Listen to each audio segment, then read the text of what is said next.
A woman never belongs to you. It's just your turn. Of course her parents don't have a problem with me being black. She's past the wall. Get your fat ass off the couch, start lifting weights, and learn game.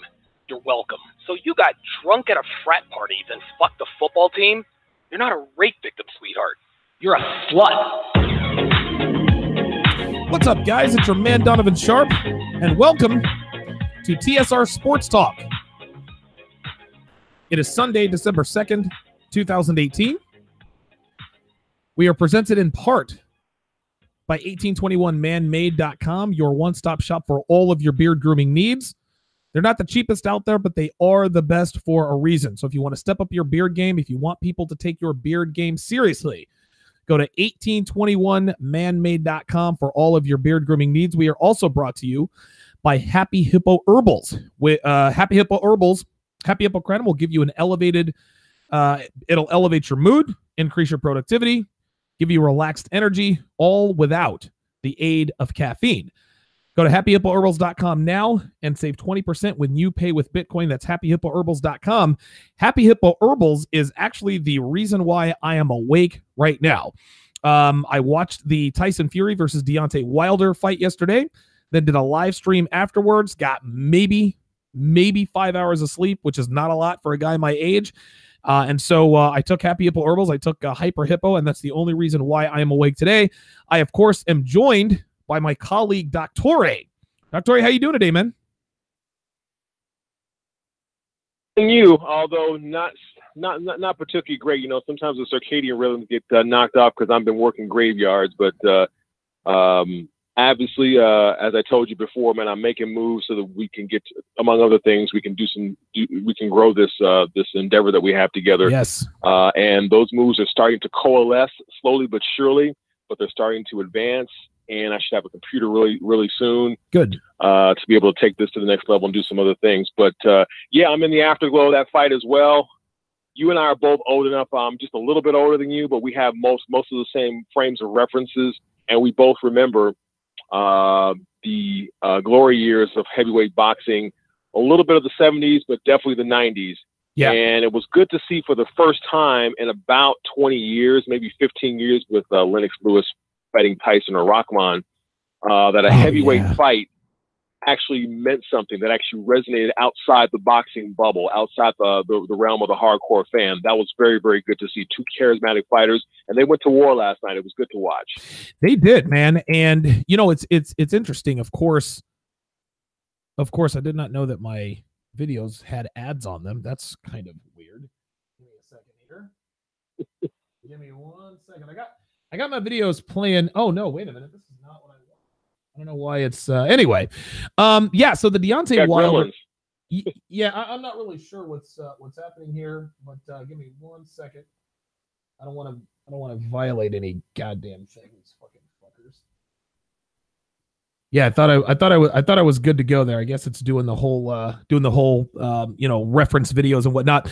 Was a fantastic fight, and it was what a lot of us I expected Tyson Fury to win the fight. What did you think of the decision? I thought the decision was errant. I thought the judge who had it 113, I could see that possibly, because we knew that some of the rounds were close, but Fury was ahead and was pretty much the consensus that Deontay Wilder needed a knockout, and we saw the sense of desperation that he fought with in that 12th round. The guy who had it, or whoever had it for 115, 111 for Wilder needs to be drug tested. Yes. I had it 115, 111 for Fury.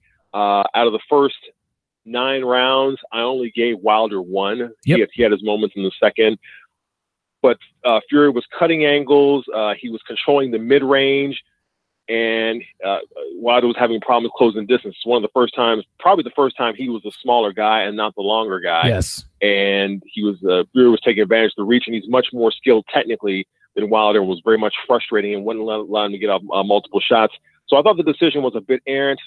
And so that's why it's just another reason why boxing sort of leaves us with a bad taste in our mouth at the end. Yeah.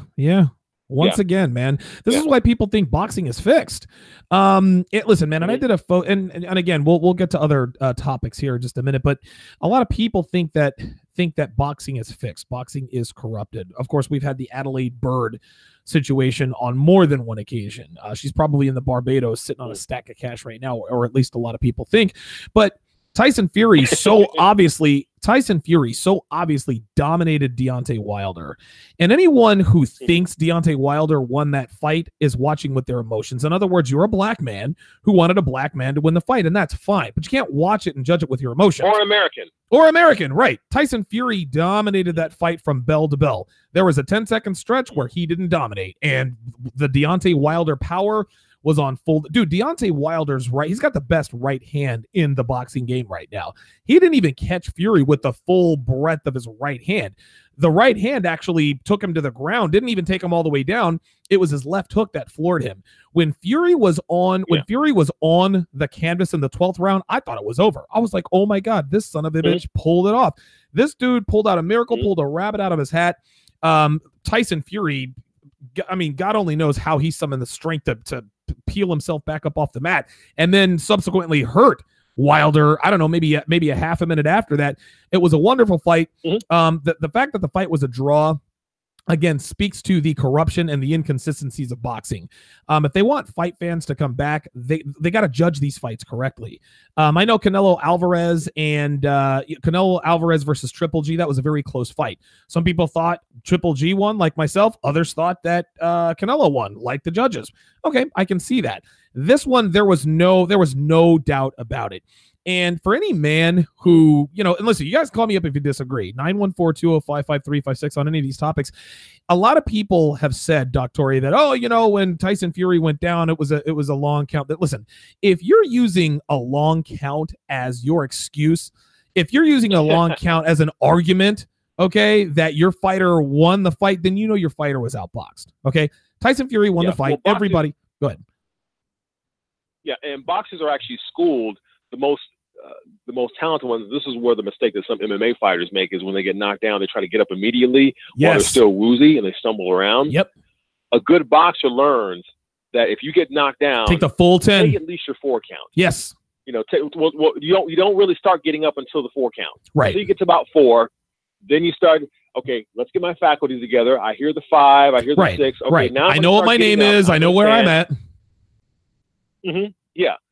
Let the brain become unscrambled a bit before you start getting up, because if you rush up before the brain gets unscrambled, you're going to start stumbling around. The referee's going to wave the fight off. Right. So you kind of gauging how fast the referee. So I think maybe Fury was out for maybe 2 seconds, and he recovers. Okay, I'm looking up at the ceiling. I hear the referee. Let me take a breath. That's veteran savvy there. Yes. So. Yes. Listen, it was good yeah, go ahead. All in all, it was a great fight. If there's a rematch, I'm here for it. I'm in. I would love to see a rematch. I would love to see if Deontay Wilder can add a wrinkle, add a curveball. Listen, he's got the best fastball in the game, but everybody knows it's coming. You need to add a curveball. You need to add a changeup, add a jab, put in some an uppercut, put in some body work, set up that devastating overhand right, and you won't swing as much. You won't swing and miss as much. You guys are listening to TSR. Go ahead.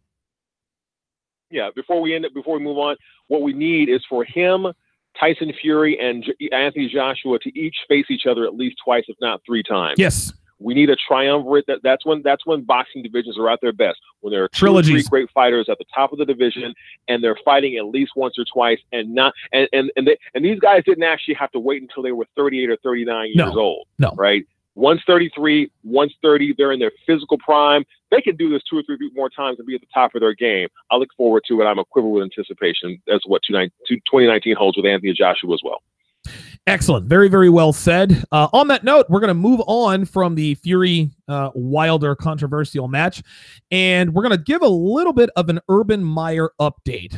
You guys all know that Urban Meyer was under fire at the beginning of this college football season. Zach Smith, who was an assistant coach, was let go by Urban Meyer, and the reason for that is because of alleged domestic violence that had happened. Of course, Urban Meyer was under fire because he lied about the fact that he didn't know about it. All of that came to fruition. Meyer was suspended without pay for the first 3 games of the season. Ohio State, I think, finished 12-1. They just won the Big Ten title game. They actually finished number 6 in today's rankings. The top 4, the final 4 are Alabama, Clemson, Notre Dame, and Oklahoma, respectively. It was Georgia was number 5. They almost got in after having lost to Alabama in last night's SEC title game.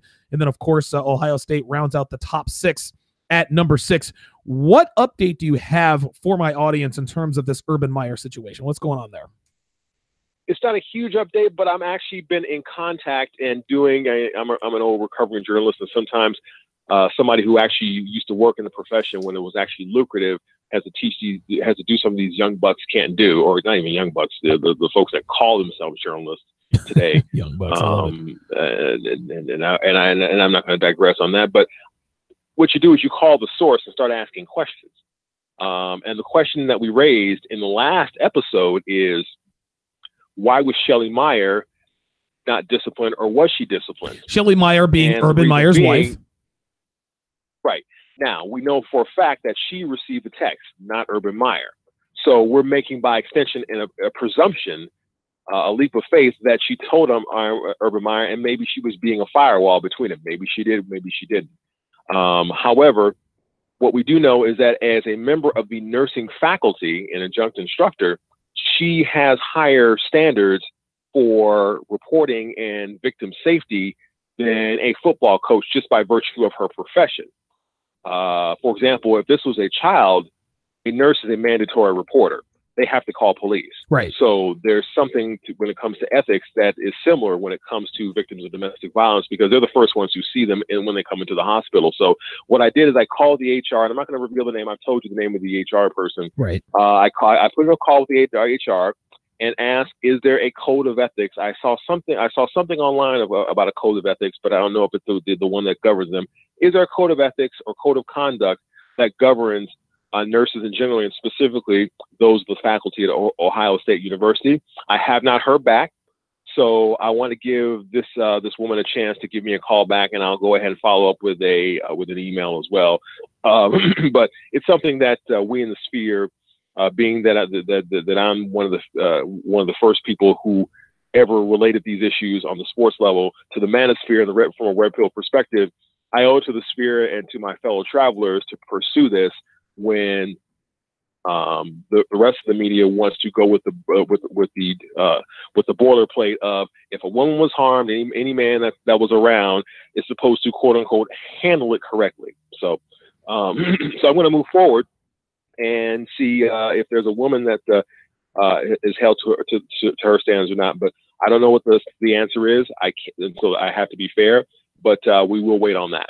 Okay, very good. Doctore putting in the real journalist work, man, showing how these young bucks out here how it's done. These wannabe journalists. Okay, let's take a hard left turn. Let's make a phone call. Don't just believe what you're told. Make a phone call. Yes, listen. Get it straight from the horse's mouth. Make the phone call. Don't be fucking lazy.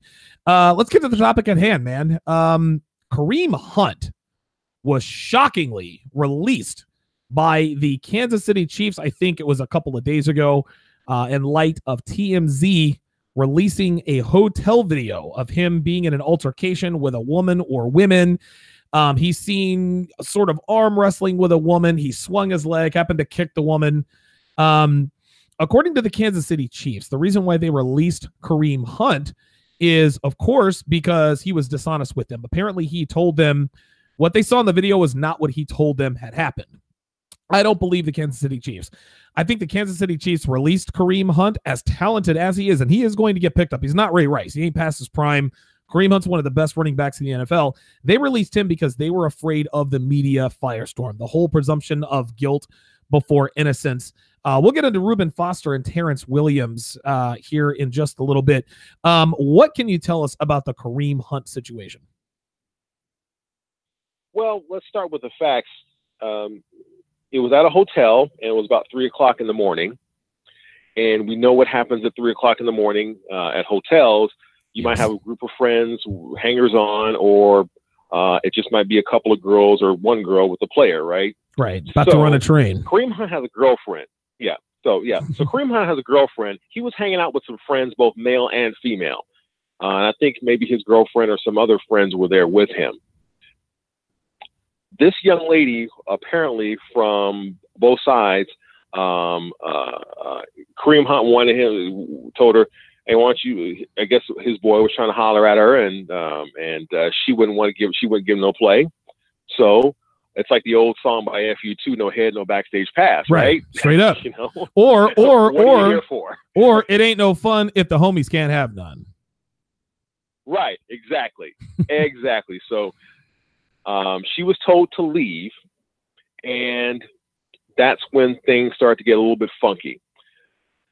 And so apparently there was some altercations that were not on camera. Maybe there was some pushing and shoving. So there was a lot of stuff we didn't see. I haven't seen all the police reports in terms of what occurred, but there were no arrests made because in both police reports, she was the young lady. Her name was Allison Otterling. She was seen as a perpetrator. In another police report, Kareem Hunt was a perpetrator. Because they both swung at each other. And it's more like, if you look at it, it was a bunch of kids acting stupid. Of course, right? It was one of those things where both of them should be put out to maybe pick up trash on the side of the road for a few hours, on a couple of Sundays, right? I think what hurt Kareem Hunt is at the end of it, the kick, where she was down. But we always know, I unlike you, I was not surprised at all. Because you're going to have the boilerplate. These situations are sort of like an El Nino or a few years in Florida without a hurricane. You know something's coming. So when something doesn't happen for quite a while, you kind of dread that it's going to happen, and then they come and happen in twos or threes, right? Yes. And the thing you dread most is all the media fuckery, right? Among other things, the boilerplate. First of all, Donovan, when was it? At what point did every altercation between a man and a woman become domestic violence? Right, man. Exactly. Was it Joe Mixon or something? You know, I mean, I read probably Ray Rice, man. I mean, this goes all the way back to Ray Rice. Yeah. But I mean, that was a domestic dispute, right? Right. I mean, they were engaged to be married, but they always evoke Ray Rice. And the NFL has been harsh on domestic violence ever since. That's what the TMZ report said. Oh my God. Kareem Hunt seen brutalizing a woman and kicking her. Like, I remember seeing the alert come across on my phone from ESPN, and I already knew. I was like, dude, I can promise you this is an exaggeration.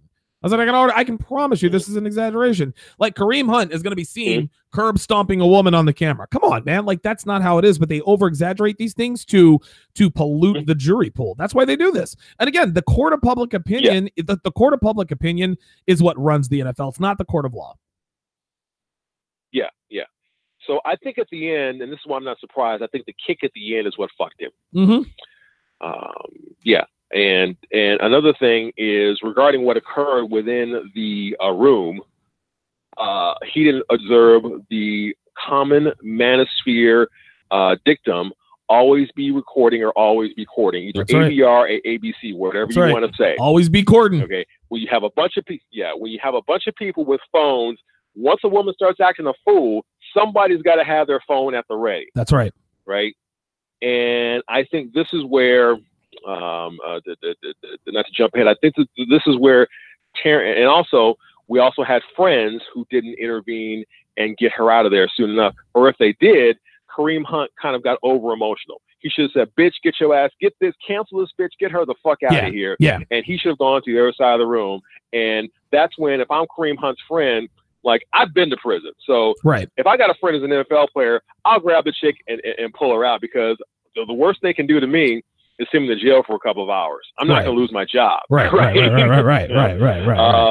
But yeah, because I'm not a public figure, and I'm not scared to go to jail. It's going to hurt him. All right. So the first thing is his friends have to be. But when a woman starts acting a fool, even if you're his friend, if it's not a female friend, you're kind of restrained to mitigate because understand, brutalizing women is a bug of masculinity. It's not a feature. We don't like beating up women. Of course not. All right. We like beating up other men. Right. Right. All right.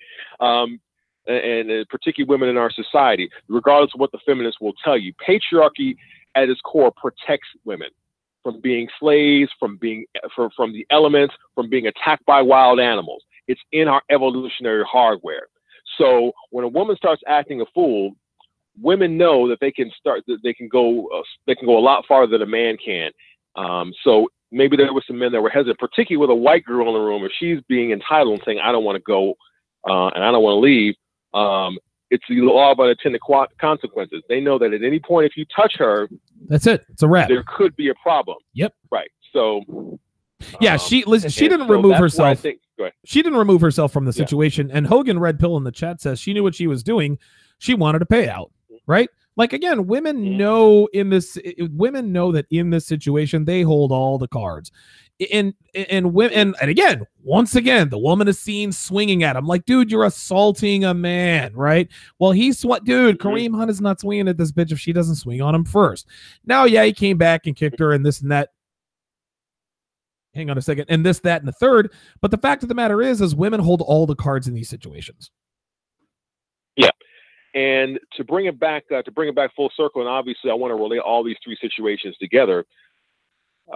We have, I think one of the common themes tying this, the Reuben Foster and the Terrence Williams situation together, is what do we have in similar? Okay, we have a woman, in this case, Kareem Hunt, this Allison Ottinger, who was told to leave and refused to.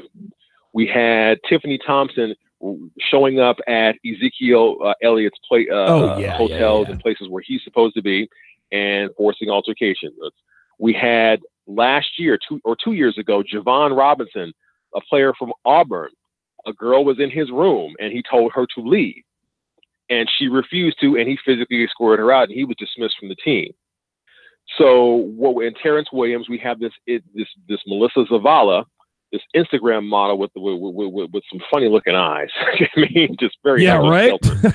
That should have been the first warning.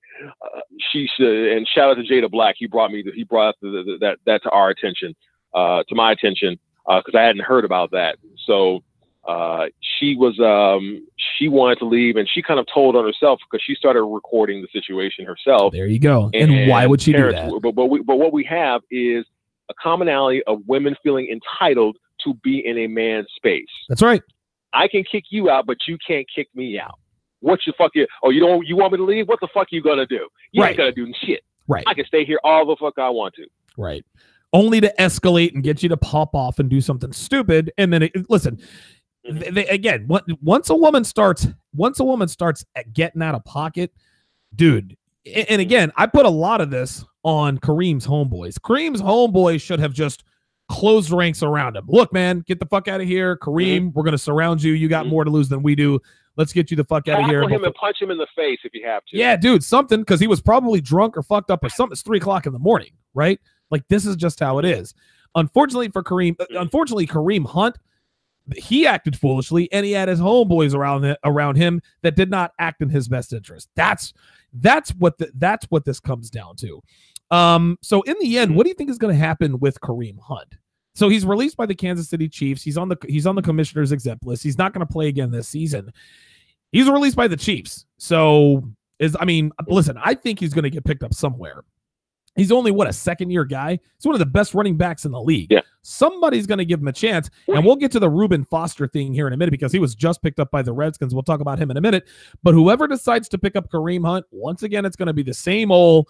Why do you sign this guy? Do you advocate for domestic violence? Blah blah blah blah blah. What do you think? What do you think Kareem Hunt's next chapter is going to be? Here's what's working against Kareem Hunt. The running back position is become the most devalued in the league. Yes. Over the past, I would say 15 or 20 years, because there are so many of them. And running back, unlike quarterback, is a position that you can come in and be a dominant player right away, right out the box. Yeah. We saw it with Todd Gurley a couple of years ago. Adrian Peterson. We see it with Kareem Hunt. We saw it with Zeke Elliott. And, Alvin Kamara. We've seen it. Yeah, Kamara this year. So there are so many good running backs that you can get a good running back. It rarely are running backs, we don't have we have a freak like Adrian Peterson that you have to draft in the first round every 7 to 8 years, but most of them come in the 3rd to 5th round. Right. So I think that is what's working against him. And also the NFL is a young players league, with the exception of quarterback. You look at Drew Brees having a career season, and Tom Brady at the top of the game. Those guys didn't play a down of. Here's a stat for you. Those guys didn't play a down of college football this century. Wow. Because Drew Brees went to Purdue. He came out in 99. He came out in 98, actually. And then, of course, Tom Brady came out in 99. Like, he won the Rose Bowl in 1999 with Michigan. And, yeah, those are some old guys, man. 2000. Yeah, right. They have not played. Wow, they haven't played college football this century. Yeah. I agree. The NFL is definitely a young man's league, except for the quarterback. Plenty of young guys, plenty of talented running backs. Do you think he gets signed? You know what? If somebody, there's two schools of thought on this. It could be that somebody gets injured and you need to pick somebody up immediately, but because he's on the commissioner's exempt list and getting out of that purgatory, as it were, the gatekeepers to that purgatory are charter members of the Gender Grievance Industrial Complex. Okay. And that's where the problem is. So we have a videotape. And listen, this can't end. He's too young. Kareem Hunt is 24, 25 years old, probably younger than that. It's a marginal case. So exactly. I'm thinking maybe at some point there's going to be a suspension, and he will come back. Like I said, because it's a marginal case, but the precedent has been set when a known false accuser, Tiffany Thompson, can cause Zeke Elliott to games. There you go. There you go. So I would say that he's going to be suspended at least for 8. Okay. And if not 4 seasons, and then he might be allowed to come back, walk the plank, and give his mea culpas and Hail Mary, or not, you say the rosaries and have his come to Jesus moment, and have the dog and pony show and give the public apologetics. And then he will be allowed back into the fold quietly. I don't think he'll be put in the Ray Rice situation because, like you said, he's much younger, and it wasn't a domestic situation, and it wasn't as cut and dry. I agree. I think Kareem Hunt does get signed. I agree with you. I think he's going to get suspended. I don't think he's going to get 8 games. I think he's going to get 6. He'll probably appeal it. His appeal will be denied, but somebody's going to give this kid a chance. Because I remember Kareem Hunt had his coming out party against the New England Patriots last season. He ran all over New England, and the world was put on notice. So that, again, that's how that was. So Kareem Hunt, too young, too talented, and the fact that he's a running back actually works for him in this regard, because as he gets older, all of that time he missed will work with him. So when he gets to be 27, 28, he'll be a young 27, a young 28. Adrian Peterson kind of gets a little bit of that, that advantage as well. He missed all of 2014 because he decided to spank his kids, right? So he's a very young, 32 years old or whatever the case may be. I don't know if that helps or not. And he's Wolverine. He's got titanium. He's got healing process. He's got healing. I swear to God, the guy's not human. He's got that titanium healing process, man. Jesus Christ. Yeah, absolutely. You guys are listening to TSR Sports Talk live with special guest Doc Torrey. If you guys want to call in, 914-205-5356. I saw somebody from area code 256 on the line. Give me a call back. Guys, listen, I'm not going to get to you right away. If you call in, sometimes I just can't put you on the air right away, right? Like if you wait for 3 minutes and then you hang up, you guys got to be patient, man. I'm trying to do a radio show here. Speaking of false accusers, Reuben Foster was accused of domestic violence. He was released by the San Francisco 49ers. He was then picked up by the Washington Redskins. And of course, Doug Williams is out. I don't know what you want to call it, doing the PR stuff or whatever. People are calling Doug Williams an idiot. He made a fool. I didn't hear what he said. What exactly did Doug Williams say? He said something about small potatoes. He said small potatoes, and everyone's losing their minds. But here's the thing. Before we even get to that, this is how far we have fallen. The woman that has accused Reuben Foster of domestic violence is the same woman who falsely accused him of domestic violence back in February. So not only is he guilty till proven innocent again, the fact that he is accused by the same woman who falsely accused him and then admitted that she falsely accused him, accuses him again, we're still going to make him, just like you said, walk the plank. We're still going to run him through the mill. Dr. I don't know where we go from here, man. I don't listen, again, innocent till proven guilty. The woman falsely accused him of domestic violence and came out and admitted it. Now, Reuben Foster was a dumbass for fucking with him, right? To keep fucking with this girl. But the fact that he has been accused again by a woman who falsely accused him before, we're still taking her word for it. He's still guilty till proven innocent. What can you tell us about that? Well, let's start with names. Okay. And specifically the name of these young women. And I don't have any problem with saying her name, because they said her name 7 months ago when she went on the stand. Yep. They identified her as Elissa Ennis. Elissa Ennis.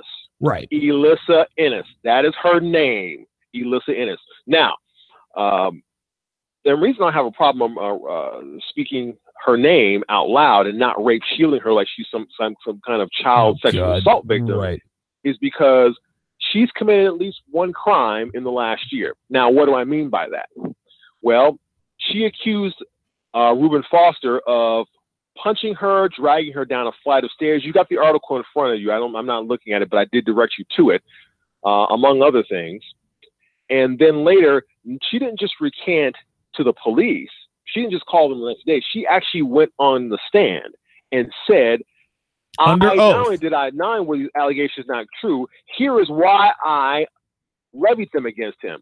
I was upset. I was emotional. I was using my victim card because this is the way. This is a way for females with their to exercise agency against men. That's right. Because you can't beat us up, so you have to use the proxy violence of the state. Now, what I mean by crime? Well, if she was telling the truth when she recanted, that means she filed a false police report. That's a felony, or in some places a misdemeanor. It is some sort of crime. Now, if she was telling the truth in the police report and she recanted and was lying, that is perjury. Right. So she has committed a criminal act. But because of her female privilege more than anything else, she will not be prosecuted because of the Duluth model.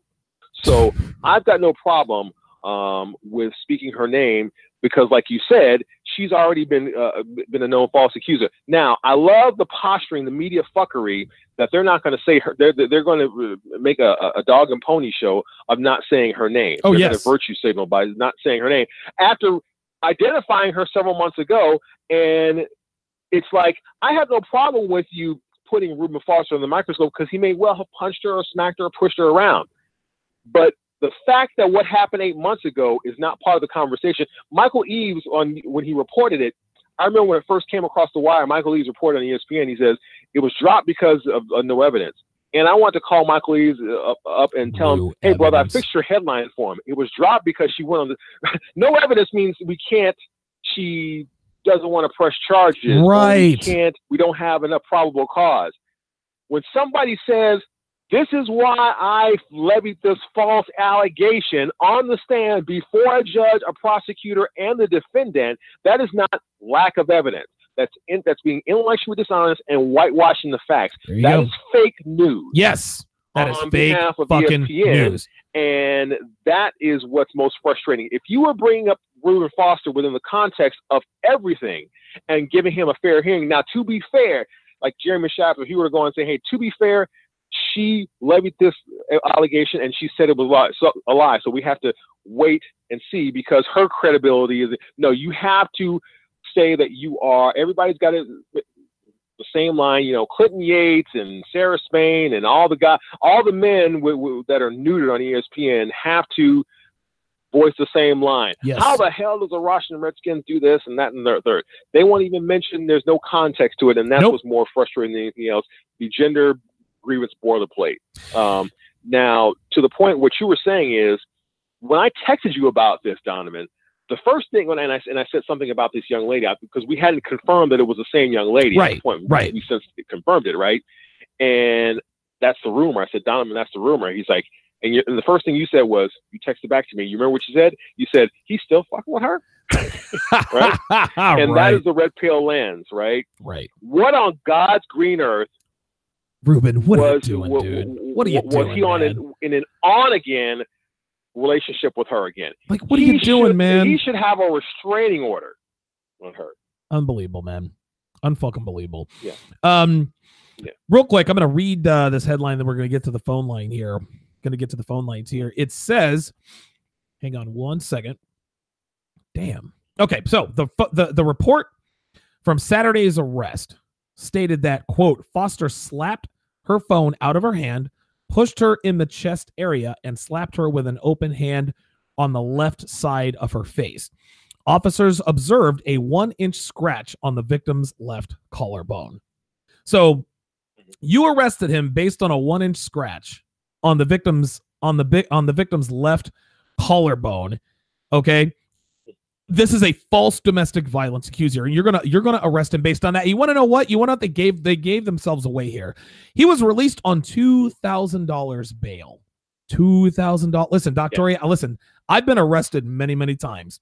I've been arrested. I've been arrested. I've been arrested into the double digits. Right. I'm not proud of it, but that's part of who I am. Okay. $2,000 bail means those charges ain't that serious. Let's go to the phone lines. Area code 256. You're on live with Donovan and Dr. Go ahead. Hey, what's going on, guys? Hey, what's up, man? This is AD. What up, Downey? Hey, how's it going? Check this out. Some of your other podcasts, Donovan, one of the things you talk about is the single moms. When you look at these guys, I want to get you guys' opinion. When you look, these guys are young and they're black and they're raised by these single moms. Yep. And they're doing a lot of the same things. Like, this is one of the things I admire from LeBron James. Because how in the hell did he pull this off? I don't know. It's the people around him. Look at Rich Paul. Yes. Look at Maverick Carter. Yes. He insulated himself with real G's. Michael Vick's problem. Look who he surrounded himself with. His fucking brother, Marcus Vick. Yeah. Those guys should have took the rap. Right. So when you look at these guys, they're easy targets. They're young black men with single moms. When you look at the situation with Kevin Durant, and I don't want to bounce all over the place, single moms, look how he handled this situation with Draymond Green. Bruh. It's the same thing over and over again. So I just want to get you guys' opinion on that. Yeah, listen, thanks for the call, area code 256. Yeah, listen, I'm gonna start from the backwards end. I was actually gonna do a podcast on Kevin Durant. And Kevin Durant is the poster child. He is the poster child for what single mothers can do to their sons. Kevin Durant he's the best scorer I've ever seen. He's a better scorer than Jordan. Okay. Kevin Durant is a superstar. Dude is one of the greatest players ever. He's going to go down in history. He was one of the greatest players ever, blah, blah, blah, blah, blah. But dude, this son of a bitch, and that's right, he's a son of a fucking bitch. This son of a bitch is so goddamn soft and so sensitive. This nigga, I'm telling you right now, this guy is so fucking sensitive. He responds to all the Twitter stuff. He trolls people with the cupcake. Listen, man, Kevin Durant is so soft. He's so sensitive. He always bites back. He claps back on social media. His actions are indicative of a man who is raised by a single mother. You want to know why? You want to know why Kevin Durant is a cupcake? Because he was raised by a single fucking mother, man. He was raised by a single mom. And again, this is and fitness for some guys can overcome it. So listen, this is what Fit for Life said. How the hell did LeBron James do it? Like, LeBron James' mama was a hoe. She fucked Delonte West when they were on the same squad. Like, your mom is a hoe. And he managed to overcome that. He's going to be a billionaire probably within the next decade or so. And then he called his mother the real MVP. It was just, but again, the single dude, Wanda Durant has fucked up. Listen, thank God Kevin Durant is rich, but Kevin Durant is not ready for life. And it is because he was raised by a single mother. Well, yeah, you look at LeBron James, and one of the most pivotal points of his life is when, to a bit of her credit, and we'll give Gloria James a little bit of credit, she actually let LeBron James go live with a man. Yeah, that's true. That's true. When he was about 12 years old, during those formative years, because I guess she recognized he needed it, and she had too much fuckery going on in her life. Right. Truthfully, it was probably more out of convenience. Honestly, I think Gloria James fucked around, did the right thing for the wrong reason. She shipped LeBron off because she didn't really, not to say that she didn't do the right thing, but let's not get it twisted here. There were some selfish reasons why she shipped off her kid. I mean, let's not get it twisted here. Yeah, there's possibly there. I mean, there could more than one thing can be true. Sure. But we do know that I think that played a key part in the man that he is today, as opposed to a lot of these young men who are growing up the same way that a lot of young black men are growing up, and that is not having a day-to-day relationship at all with a man until you're an adult or almost an adult, right? Until you're in high school, and so we have the sonsmen. We have a generation of men that don't know how to possibly really don't understand their value when it comes to standing up to women and telling them no, right? Because women have been telling them what to do their entire life, and they don't know how to say no to them. Yes. And they are so hell-bent on, I think Rollo calls it being the promise keeper. I'm going to be the simp that my mom was never able to raise. So I'm going to do my best to perform in a way that makes that in her eyes makes me a man. My daddy who ain't shit. Yes. And they are running up that hill, not knowing that it was that quote unquote that those characters those character flaws are what got her pussy wet in the first place. Yes. So there you go. That's exactly right. Circling this back to Reuben Foster, he again, brilliant point. These young Kareem Hunt, Reuben Foster, Terrence Williams. These guys are young, black, rich men who grew up mostly without fathers or a strong male influence. They're sitting ducks. It's only a matter of time. Before the right one or the wrong one gets her talons in him or puts him in that situation. He doesn't know what to do because he wasn't raised by a man. These guys are sitting ducks and they're fucking targets. And plus they're older. I mean, this woman, Alyssa Ennis, is 28. Yes. He's right. 23. And Kareem Hunt's 23. He's a kid. Exactly. This is the funny thing. This is so funny. When there, I mean, I think there's a website out there called Baller Alert or something like that. Basically, and I'm sure there's an app. Listen, hey bitches, the Portland Trailblazers are going to be in town. Let's go over there and have them fill us up with as much semen as our collective uteri can handle and see who gets paid. Like that's basically what it is. But it's funny. Yeah. These celebrities, these women, they never go after the OGs. They don't go after LeBron James. Listen, Rihanna, she tried to holler at LeBron. LeBron's like, you're old, blown out pussy. Chris Brown fucking with you, beating your ass. You probably been run through, man. Bitch, get the fuck out of here, right? All these bitches trying to check for LeBron, the OGs, like the older players in the league, Joe Johnson. They know them niggas ain't having it. So who do they go after? They go after Donovan Mitchell, right? Amber Rose trying to shoot her shot with Donovan Mitchell. They only go after the young black athletes who don't. Likely to happen. Yeah, but it's less likely to happen in the NBA because of what you just said. There are more OGs. We just talked about how there are so many young players in the NFL. Yes. Right? Yeah. So more OGs in the NBA than the NFL. Yes. Yeah. When you're in the locker room, maybe 20, 30 years ago, if you were a Lawrence Taylor, you had a guy like Harry Carson or George Martin. Or Carl Banks, right? Carl Banks. Yeah. You had a guy who was well, they were about the same age, but those guys were a little bit older. Maybe Pepper Johnson at Carl there you go. Banks. Okay. But all right. Young players had a guy who was 30, 35 years old. Who could show you the ropes? Yeah, listen, young fella, come over here to my locker room. I'm gonna show you the ropes and let you know what these bitches are really out here after. Yeah, young NFL guys, they don't have that anymore. Yeah, and that's why Donovan Mitchell was able to curve that young Instagram model because somebody freaking schooled him. Yes, right. Somebody got in his ear, and that's why people look sideways at Derek Fisher, and that's why a guy like Matt Barnes knows his worth and had his his receipts in order and was able to get his kids because he had his paperwork ready. That's right. And by the way, Gloria Govan, listen, Gloria Govan, she still wants Matt Barnes. Of course she does. She realized she fucked up. She fucked up. She wants Matt Barnes back. That's why she pulled that stunt at the school with the kids. And that's why he now has the kids. Like, let's not get that twisted. My bad. Go ahead. I didn't mean to interrupt. Go ahead. Yeah. That's why Scottie Pippen, for the most part, he made a couple of missteps, but 75-80% he handled that situation with Larsa like a G. Right. All right. Right. He took her back for a second because she put on the waterworks, and we're all susceptible to it at some point. even those are the most red pillar where we're human, always capable of relapsing, right? We're human. Yeah. You know, but for the most part, he handled like a G because he's been with her for 20 years.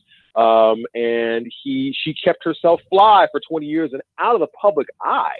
Yep. And still looking good, right? To the point where she can pull men that are in their 20s or 30s. So, with a few nips and tucks as well. So, sure. Yeah. Larsa still looks good. We do have a little bit more of that. Yeah. Yeah. Larsa still looks good. I mean, she can still pull some dick if she wants to, but that's all she's good for. If you're gonna have if you're gonna marry a woman in your 20s when she's in her 20s, that's how you want her looking in her 40s. You better believe it. Okay. Straight up. Abdul Gaines in the chat says DeAndre Hopkins, the wide receiver for the Houston Texans, curved Iggy Azalea. Hopkins was smart.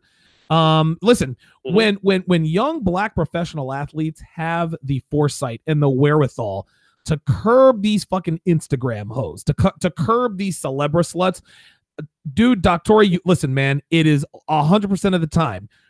Maybe it's a coach, equipment manager, took him aside and said, "Hey, come here, young fella. Let me tell you a story about Adam Pac-Man Jones. Let me tell you a story about Lawrence Phillips, right? Let me tell you a story about Travis Henry, Sean Kemp. You know what I'm saying? Who else can I name? Oh my God, Evander Holyfield. Or some of these rappers they may know, bruh, in the city will tell you, these hoes ain't loyal. Homie, blah blah blah. Yo, put them. Listen, let me put you up on game, young fella. So let's move to somebody like the game himself might have hollered at him and say, "Hey man, you know what I'm saying? Here in Hollywood, I know which bitches are doing what." Dude, that Mr. Wave says Brittany Renner and Amber Rose Grandmaster thoughts. That's pretty funny. So we've got the Reuben Foster. we've got the Reuben Foster situation. Tell us about the Terrence Williams situation. What's going on with that? Well, Terrence Williams was in a hotel room. And as this time immemorial, there was a young lady that came over. Obviously, this young lady, by the way, and like I said, shout out to Jada Black. It was on his channel that he did a long video about it. So I'm working mostly off him, but I do have the one of the articles here. He invited her to her spot. You know, with Instagram and all the DMs, you can always summon dick, as you call it. You always know when good rich dick is coming into the city. And so they find themselves in the hotel room for whatever reason. Maybe she was a little loopy and he decided he wasn't going to smash, or for whatever reason he asked her to leave and she protested. Now apparently she has a boyfriend and she's very vocal about her boyfriend. And by the way, guys, just so you understand, there's something called the Instagram boyfriend. If you notice, a lot of these pictures these women take are not selfies. Their hands are completely free. Yes. There's somebody taking the photograph. Yes. And so they've kind of digitally cut their boyfriend into creating thirst traps on their behalf. All right. It's Instagram boyfriends. You know, it's interesting, Doctori. I had never heard of the term Instagram boyfriend until a couple days ago. It was a Taco Bell commercial. This guy was like, I am an Instagram boyfriend. He's taking pictures of this chick. He's like, no, I had never heard of it. Dude, I'm 41 years old, man. I don't keep up with this stuff. Like, I'm too busy churning out content. Well, trying to keep hanging out with Roosh and they're all okay crew. You might have heard swear to God, man. No, across. Listen, I had never heard of the Instagram boyfriend until a couple of days ago. There's like, yeah, now that I've got these taco taquito, whatever, I can't be the Instagram boyfriend. I'd never heard of it until a couple days ago. Yeah. Well, just all you gotta do is go on somebody, just find random 10, just take a random 10 top Instagram chicks or whatever that have 500,000 to 1 million followers or whatever, and just look at their pictures. They're about 80% of them are not selfies, right? Right. You know? And people never think of it that way. Behind as their butt's coming out of the water, you know, with the butt right in the lens, right?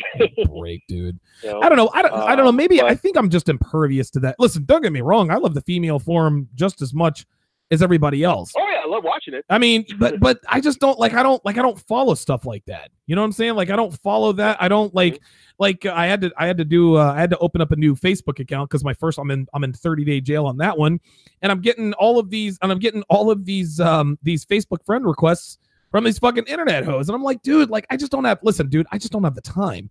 And anybody who's followed a bunch of Instagram models and Facebook sluts and all that, dude, you got to listen, dude, do something with your time, man. Write a book, lift weights, ride a bike, go fuck a real girl, man. Like, do something. Here's the thing, Donovan, you're a media personality, so I think it's actually incumbent upon you to kind of use this to your advantage to create content and see some of these trends. Use them to get money as far as right. But I guess we're digressing a little bit. She was in his room, and at some point he told her to leave. She decided she wasn't going to leave and started recording herself crying, and at some point he had somebody escort her out. Okay. So he did the smart thing. So he had a third party move her, and he was investigated for that. But they got no case against him because he had somebody else do it, right? Oh, okay. So that was the beauty of his situation. And by the way, Donovan, I kind of alluded to this in a text with you, but I have an idea for a unique type of security service, and I'm not going to reveal it here. But I used to run social media for a gym, and let's just say an MMA gym, and I just have and I have some friends that are in the business, and I have an idea, specific type of idea that I'm going to start, that I'm going to kind of run with. And I've already contacted one of my fighter friend homies about some of the things that some of the people he may know. Okay. And I might be able to make something happen. So, but whoever it was, I don't know if it was a woman. It might have been a woman. It might have been a man. It might have been a friend or whatever, escorted this person out. And she, of course, went to the police and showed her wrist. Right. Of course. Right. Because when you get pulled out, so it's like, if you punch somebody, then that leaves a mark. But if you grab them to stop them from hitting you or to move them out of the way, that can leave a mark as well. So there you go. Right. Exactly.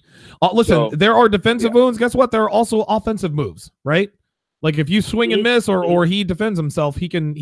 So it looks to me, just to sum up this whole domestic violence trilogy, Kareem Hunt probably going to be suspended for anywhere between 6 to 8 games. He will play in the league again because he is too talented. He will get past this because he's young, and the public will have found. Listen, there are many young black athletes in the NFL who are notoriously stupid. They're going to do worse things than Kareem Hunt. I think he'll get past it. Reuben Foster, I think, will probably get past this. He's still relatively young, but, dude, he's on thin ice. He can't, he's got to keep his nose completely clean. To be honest with you, if I were Reuben Foster, I would just go celibate. Like, that's the only way you're going to protect yourself from these domestic violence claims because, again, now here's the thing. We haven't heard anything about from Joe Mixon or Garyon Conley, right? He got accused of rape the day before the draft. He still got taken in the first round from Ohio State, Garyon Conley, right? Girls recognize that these guys are targets. They get their hooks in them, and then that's all she wrote. Terrence Williams had the wherewithal to have somebody else escort her off of the premises. That's why they do not have a case against him. Go ahead and sum up the domestic violence, quote unquote, problem in the NFL before we move on to her time to play. Well, here's the thing: is that with any subset of society, you're going to have pathologies, right? Because you have the human condition. You have murderers in regular society. You're going to have murderers in sports.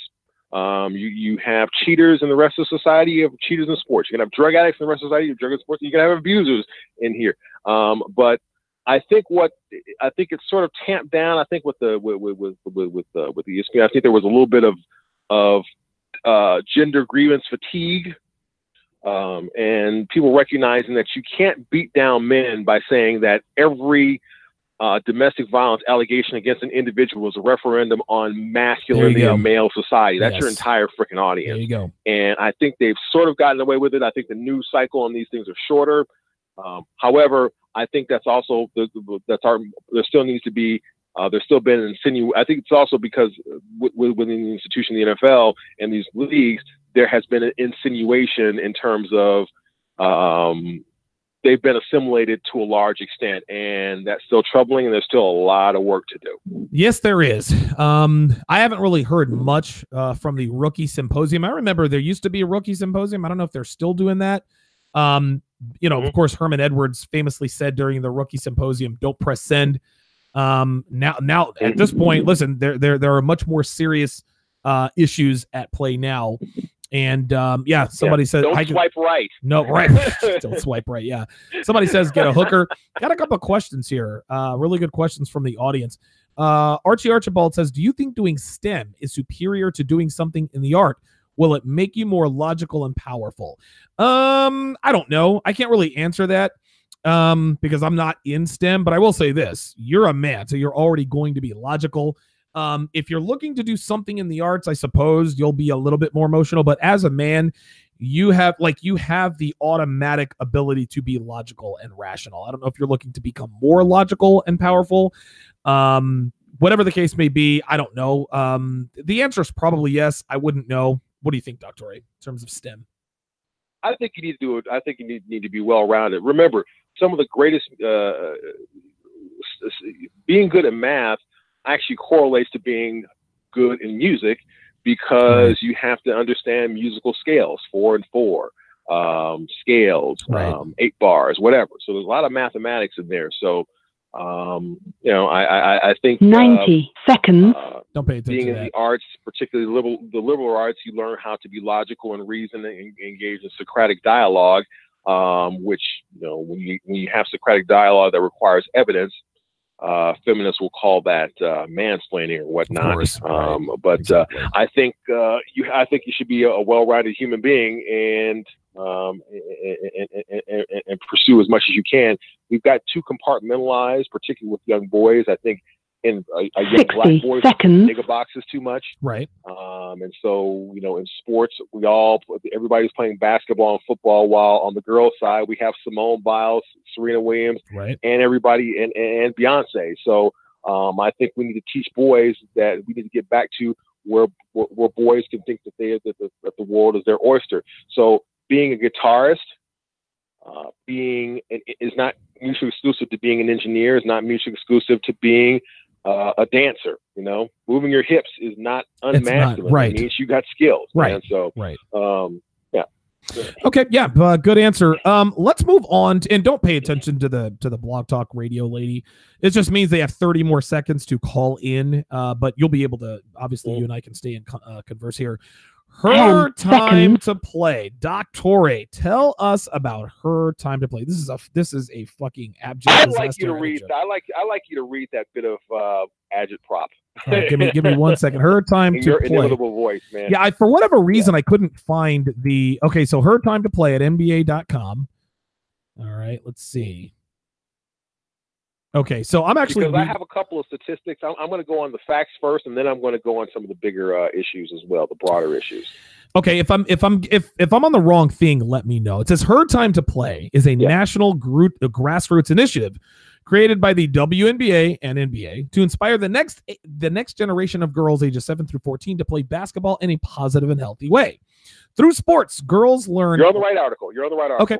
Through sports, girls learn important life skills such as teamwork, leadership, and self-confidence. However, twice as many girls compared to boys drop out of sports by the age of 14, according to the Women's Sports Foundation, which can be attributed to the societal barriers that are primarily faced by girls. It is also important for young girls to have female mentors in sports, their local communities, and everyday lives, but only 28% of youth sports coaches are women, according to the Aspen Institute. Her Time to Play aims to increase opportunities for women in coaching and athletic leadership across the youth sports landscape. All right. So let's unpack this. There's a lot to unpack there. First of all, it gives the impression that somehow girls play as youth and they somehow hit a wall because of certain societal pressures. So it gives the impression that there's some sort of decline. I've got in front of me the National Federation of High School Athletic Directors.org, NFHS.org, from just a couple months ago in September. High school sports participation increases for 29th consecutive year. Now, a feminist might say, well, that might just be for boys and not for girls. Right. To the contrary. With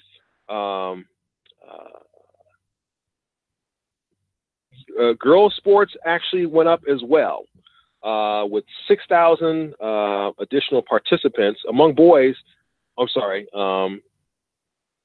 Let's see. For the second consecutive year, competitive spirit have been the largest increase among girls, with additional 18,426 spirits, followed by swimming and diving, lacrosse, and golf. But overall, girls sports participation is going up. Boys participation is, I believe, I got the number in front of me, is the number of girls participating in high school sports in the last school year, that's just last season, right, reached an all-time high of 3,400,015 unbelievable girls. Man. And the boys' participation also set a new standard at 4,565,000. So what's the problem? Now, yeah, so here's the thing. We're going to have a few more girls dropping out here and there because, in general, girls are not likely to play sports as much on the margins as boys are. Right. Or they're going to play different sports because they don't have the pressures that boys have to perform. There you go, man. All right? There you go. Like Rollo said, or not Rollo said, but some guitarist once said, you pick up a guitar to impress women. That's right. All right. Of course. If you're a hot chick, it doesn't matter if you're an athlete or not. Guys are going to want to fuck you. That's right. All right. Period. So there's a dynamic there as well. That said, I'm an advocate of women's sports, particularly because we live in a generation now where women are so divorced from work, and all the because remember, historically, women have had to do some sort of work around the house. They used to have to pick up pails to go get the water. Right. Now they just turn on the faucet. They used to have to use washboards. Right. Now they just throw the laundry in. So women's bodies were worked in. Now we have with male technology that has made life easier for women. We have a lot more sedentary women. So I got no problem with women being encouraged to be in sports, in the gym, or whatever, just as long as they don't become too masculine. Okay. So there is an increase in sports. Now, the numbers here, though, are troubling for the problem is not women participating in sports or being encouraged to participate in sports, because we have Simone Biles, we have Serena Williams, we have the WT, we have all sorts of stuff. We have college sports, whatever. The problem is girls don't want to play women's basketball. Right. That's all that this is about. They don't want to play women's basketball. That's it. Dude, listen, we all know about the hot soccer chicks. The girls are playing tennis. They're just not wanting to play basketball. Go ahead. So I have the numbers here. Outdoor track and field continues to lead the way for all girls with 488,000 participants, followed by volleyball with 446. Basketball is at 412, but that's been going down for the past several years. Soccer has about 390, and fast-pitch softball is gaining at 367.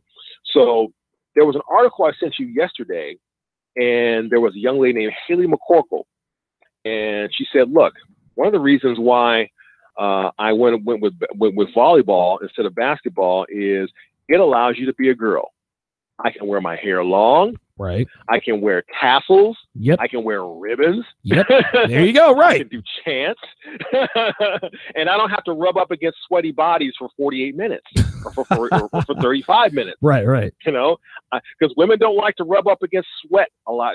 No, fuck no. Hell no. Even if it's other women. So, yeah. So you like to be able to compete, swing your arms, demonstrate your power. That's why tennis is so powerful. You can demonstrate power and speed, but you can still be elegant. You can wear skirts. You can look pretty. You can look like that sexy motherfucker Camilla Georgie. There you go. Oh, Jesus on the court. Christ, or those tall women in those spandex in playing volleyball, right? You see women playing softball. They're wearing ponytails and pigtails. You know, they're all. But you look at the women's basketball, and no disrespect to the lesbians, but most girls don't want to be in that element because they're wearing headbands. Nope. They'll dreadlocks. They're fighting. Yep. And you don't have a Lisa Leslie or Candace Parker out there anymore. No, really. You don't. And Lisa Leslie and Candace Parker, very attractive women. And so they are fewer and far between. You have more of the Brittany Griners and Simone Augustuses and such, and the Brianna Stewarts. And girls don't want to look. Girls don't want to look like these bitches, man. That's what it comes down to. Yeah. So this is what you expect from something called the Women's Sports Foundation. Okay. Okay. Now I'm an advocate of women's sports just like anybody else. I like for women to be able to play sports. That's fine with me. But the Women's Sports Foundation is not, that's a misnomer. Okay. It's a front group for feminist agitprop. Okay. And it's the same organization that props up ESPNW, which is why you will hear on an ESPNW, which is supposed to be dedicated to women, you'll see a whole bunch of stuff about Ray Rice. But when women do bad things, just like feminism encourages you to, when women do bad things, we don't want to talk about it. No, we don't. There was hardly never an article about Brittany Griner or Martina Hingis or the sexual hazing accusations against St. Joseph's University softball there in your community of Philly, which you probably didn't really know about. No. But one of the coaches is still there, but there was a big time Title IX lawsuit, and these are all girls sexually hazing other girls, right? So, and they filed complaints. So you won't hear about that on ESPNW or from the Women's Sports Foundation. Now, as to the 28% number about women's coaches, a friend of mine who's a marketing professor told me, because he's in our age group, that there was a certain age group that was in the Pat Summitt era and whatnot. The Brenda, who's the lady who coaches Maryland basketball? But the lady who coaches, Cherie, the woman who coaches Baylor. That generation. Oh yeah, Muffet. No, Muffet McGraw's Notre Dame. Yeah, Okay, gotcha. I got you. Yeah.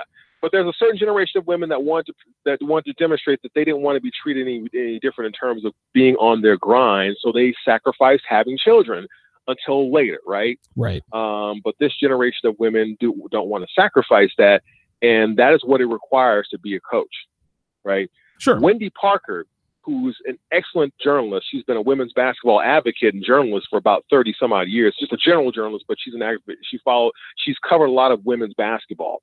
And she was actually one of the first media people to come out against the ethnic double, the gender double standards like Hope Solo and then type of stuff. Hope Solo. Great article about that. Okay. Yeah. But Wendy Parker was one of the lions that was coming out and speaking our language, right? But she said, look, I go to these events all the time, and the grassroots starts. Coaching starts at the grassroots with 9, 10, 11-year-old kids. And you're coaching for free. Yes. And when you see, and who do you see coaching for free at the grassroots level? It's always men. Of course it's men. It's always men. Yes.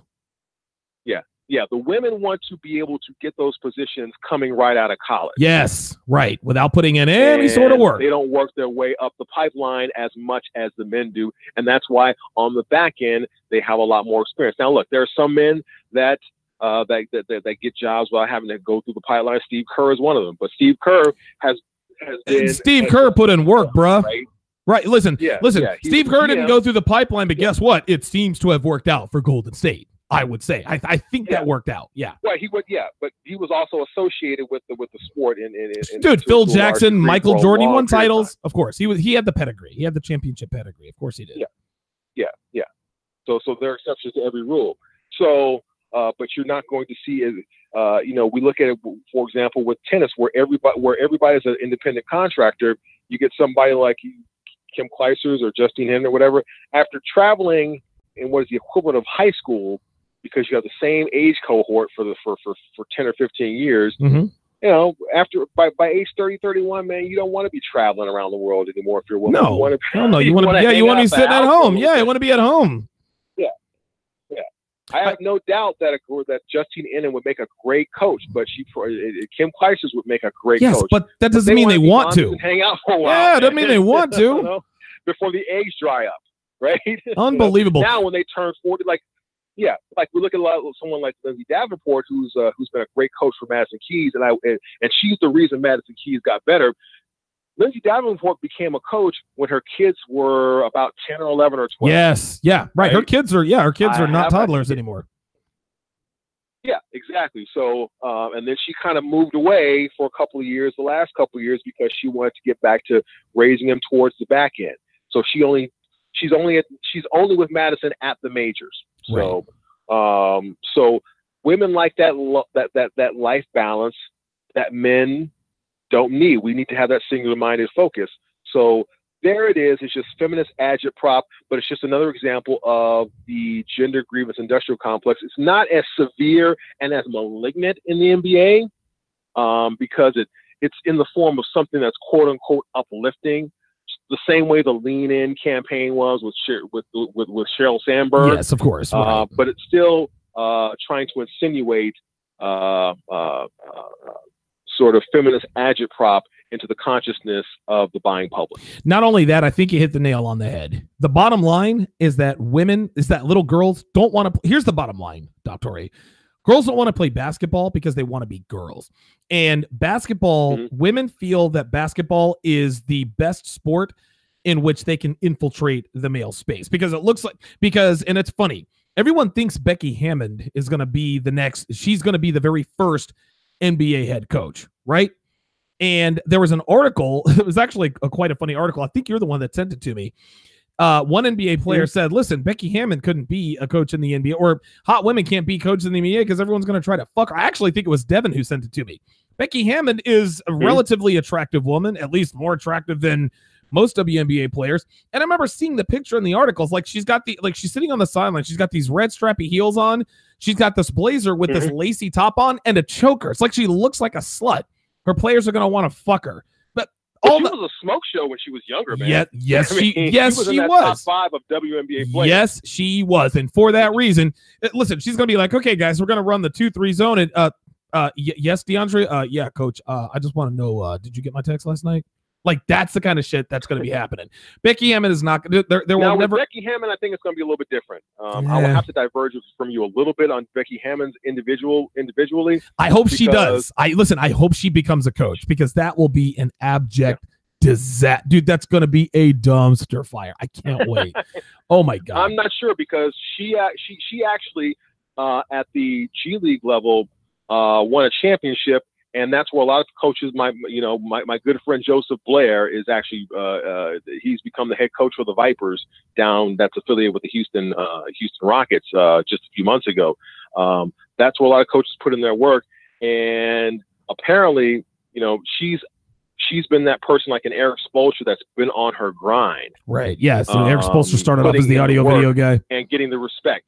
So. Yep. Well, we'll see. We'll see. But then again, there is the feminine imperative. We always know that there's always going to be that element, but she hasn't succumbed to it because, like Ice Cube said, look, if you're going to be a hoe, we're going to run through you. That's right. Because what did he say? If you know a female who's that's messing with lynch mob, you got to be down, but you can't be a hoe. No, because if you are, I'll be the first one to bust you out. Straight up, my crew, I'll be the first one to rush you out. Right. Right. So she would have been rushed out of the league already if she would have let her pussy control her. So yeah, we'll see what happens. She's been using her head, not the little head. So okay. But in general, it's absolutely correct. Is that women don't want to put in that work to the same degree as men do. Right.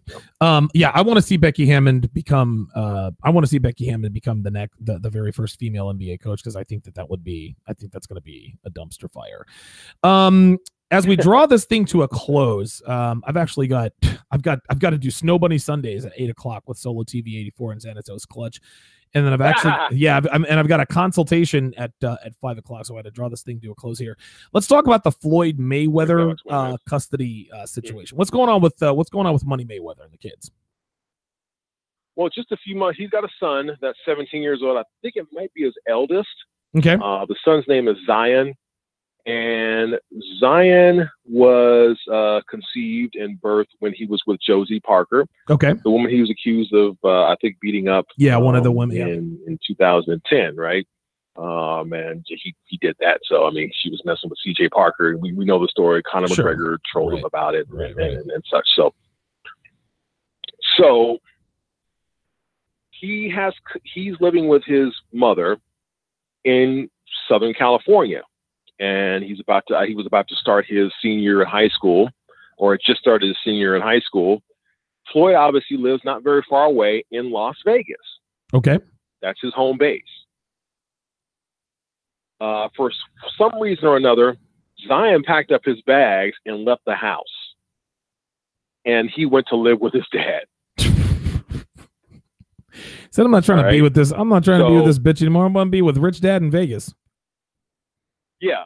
Not just Rich Dad, but I'm tired of this. You know, I'm not a big fan of Trump or Kanye and all this circus that the media was concentrating on. But Kanye did make a point about, and when he was in the White House with Trump, that there's a lot of male energy here. Right.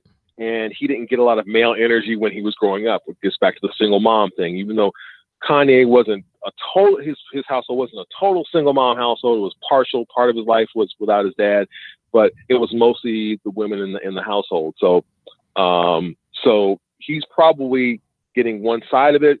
He's probably tired of not having the masculine. It's the same reason that we saw for a couple years ago, for the past 3 or 4 years, Madonna's son, Rocco, has been chafing for years to be in London with his dad, Guy Ritchie.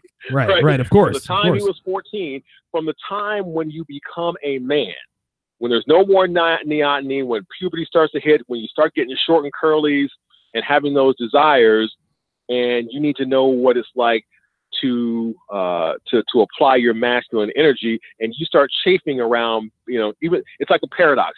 You want to fuck girls and be around them in that sense, but you don't want to be living in a house with a bunch of women, and he's got his younger sister and his other sister and his mom, right? It's just like, I'm in a hen party. I need to get the fuck out of here. And that's probably the same way that Zion felt, because his other brother hates Floyd. He's called him out. Of course. Yeah, whatever. Yeah, well, listen, that's because his mom is in his ear. All right, well, let's end the show about now Tristan Thompson Kardashian. By the way, a couple of updates here. Breaking news: the New Orleans Saints are now the NFC South champions, and the Los Angeles Rams are the NFC West champions. So no surprise there. The New York Giants had a 10. The New York Giants had a 10-point lead with about a minute and a half. The Chicago Bears went down and kicked the field goal, recovered an onside kick, went down and scored a touchdown, ran the Philly special to tie the game. And so now the Bears and Giants are headed into overtime down there at the Meadowlands. So that definitely this looks to be a very interesting game. Chase Daniel leading the charge. And as a matter, oh my God, it's the same dude. Listen, it's the same guy. Jesus, I should know this fucking guy's name. My head's not in it right now. The same guy pulled off was involved in the Eagles Philly special in last year's Super Bowl. Anyway, let's round out the show by talking about Tristan Thompson Kardashian. Yes, Tristan Thompson Kardashian. Mm-hmm. Yeah. And I'd like you to take the lead on this one, man, because this is fun. But it seems to me that we all know that Tristan Thompson has an on-again and off-again relationship with. Oh shoot, man! I guess all right. Well, I guess that was it. I set it for an hour show. All right. Well, I guess that's going to do it for this edition of TSR Sports Talk. My apologies to Dr. A. I'll probably give him a call and let him know that the show just ended there. You guys can follow me. Look for me on all social media platforms. Just look for Donovan Sharpe, Instagram, Facebook, Twitter, etc., etc. You guys can watch TSR Live with Donovan Sharpe Monday through Thursday afternoons at 5 p.m. Eastern, 2 p.m. Pacific. You guys can catch me on the Brother Pill podcast every Tuesday and Thursday at 7 o'clock p.m. Eastern time. And then, of course, I am on the Redman Group every Saturday morning at 10 o'clock a.m. Eastern. I'm going to be doing Snow Bunny Sundays on Solo TV 84's. Yes, Spin. Solo TV 84 is someone's YouTube channel. Just look it up, Solo TV 84. I'm going to be doing Snow Bunny Sundays there for the first time with Xanatos Clutch. Thanks for listening, guys, and I will see you next time.